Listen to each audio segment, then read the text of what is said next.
Why do we get a little thrill when two people who clearly shouldn't like each other start to look at each other differently? Is it the electricity in the banter? The way insults can slide into compliments? Or something deeper about the way humans turn conflict into connection?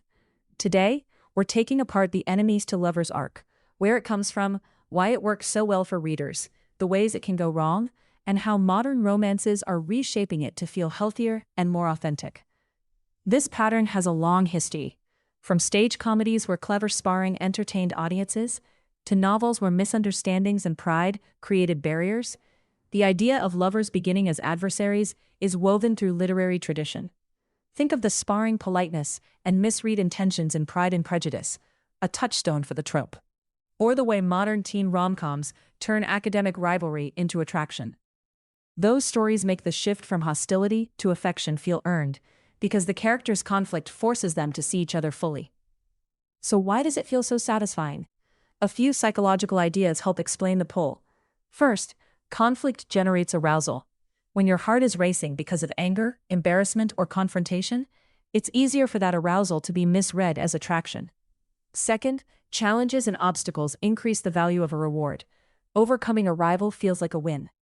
Third, the enemies to lovers trajectory often moves through stages of respect building, competence, vulnerability, and the slow dismantling of assumptions. That combination of tension, challenge, and eventual emotional access is a powerful cocktail for readers who love dramatic turns. The mechanics of the trope are also about contrast. Sharp banter and obvious differences highlight chemistry when it appears.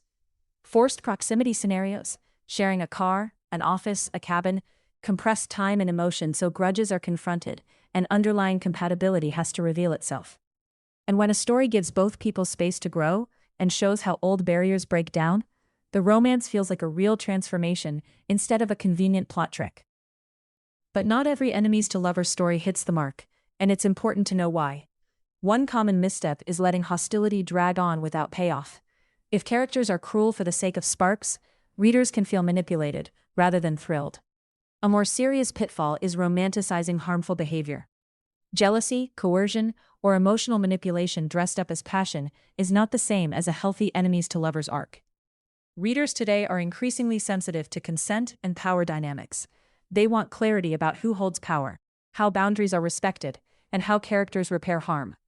Another thing that can make the trope feel flat is failing to humanize the enemy. If the reveal of vulnerability or the reason for change isn't earned, the switch from hate to love feels abrupt.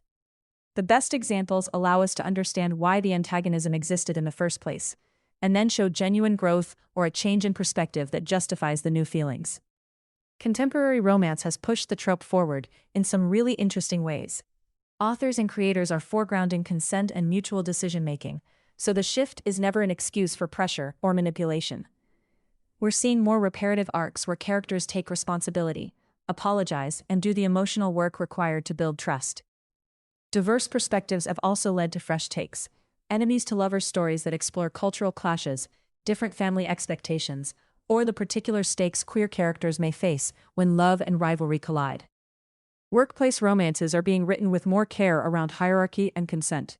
And subversions are everywhere. Friends who become rivals and back again, rivals who become allies, or stories that delay the romantic payoff so readers can savor the evolution. As readers, what can we pay attention to when we pick up an enemies to lovers book?